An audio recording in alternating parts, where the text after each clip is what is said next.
present a study on comparison of a new head mount virtual reality based perimeter in comparison to Humphrey's visual field perimeter using the gold standard.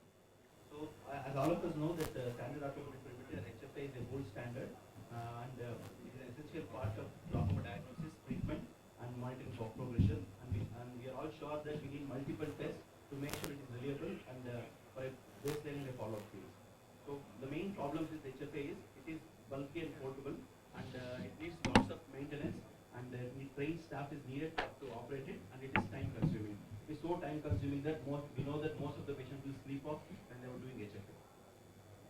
So now today is an era of virtual reality, and there is one newly invented visual field that is called C3 Visual Field Analyzer, which is based on a virtual reality platform, and it is called C3FA because it is compact, comfortable and costless.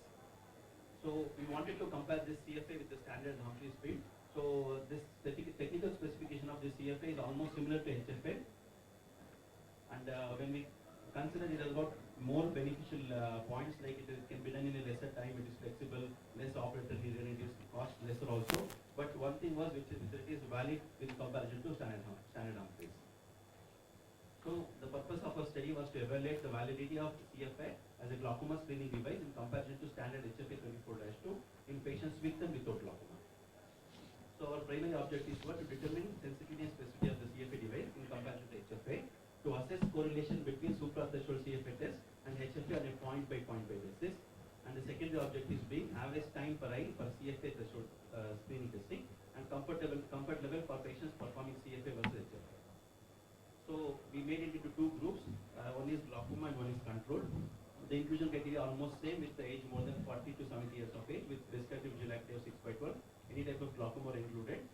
Who have a reliable HFA field test and willing to give informed consent. And those control who didn't have glaucoma, and we excluded those patients who had retinal neurological pathology at this aspect.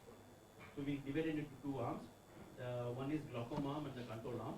Then after that, within the group, they were randomized to perform either CFA first or HFA first. And then they were followed by OCT and fundus photography, and they were given a 6-point questionnaire. And finally, the data whatever is collected is given to two masked glaucoma consultants who doesn't know who is glaucoma and controls, and then the final data is analyzed. So these are few samples of comparing HFA and CFA, which almost gives a similar result as of HFA. The right one is HFA and the left one is CFA. So almost similar to the reports what we get. So when you come into the results, when between the glaucoma and the control, the demographic details did not matter much, except for the glaucoma patients were a little older. And when compared to CFA and HFA, the false negatives were very much lesser in CFA when compared to HFA. And between the control and glaucoma, the false positives were higher in HFA in both glaucoma and control, whereas false negative was higher in CFA. So the positive predictive value of a CFA was around 0.76. And the lowest PP values were near the blind spot. So when you look at the area under visual operating curve, for a moderate to advanced glaucoma, this was better compared to mild glaucoma.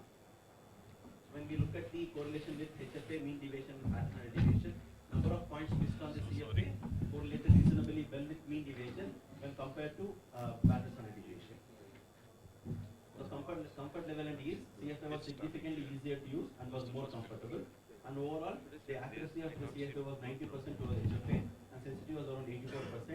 Specificity was about 90.7%, and the comfort level was 100%. So coming to the discussion, CFA produced less false positives than HFA. It detects true positives.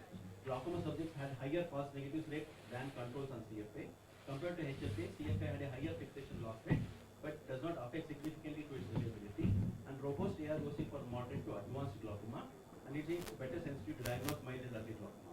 High positive predictive value for missed points to be glaucomatous, and overall CFA is reliable based on false negative, false positive fixation loss rate, PPV and AROC. So CFA testing was quick when compared to HFA. Patients performing CFA were more comfortable than HFA, and 100% preferred CFA over HFA for further testing, and 60% stated that they would use CFA if it's available at home.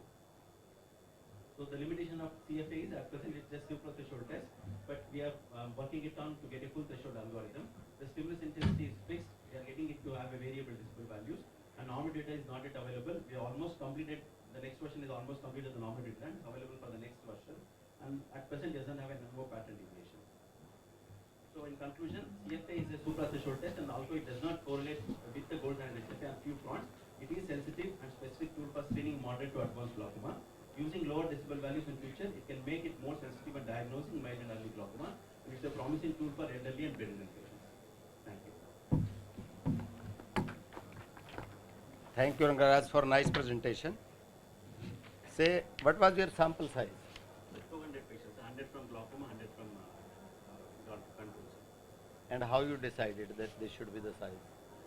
Depending on the inclusion criteria, size, sir, we just calculated randomly, sir. Because who consecutively we came, we just took 100 patients in the beginning consecutively glaucoma test and consecutively control, sir. Thank you.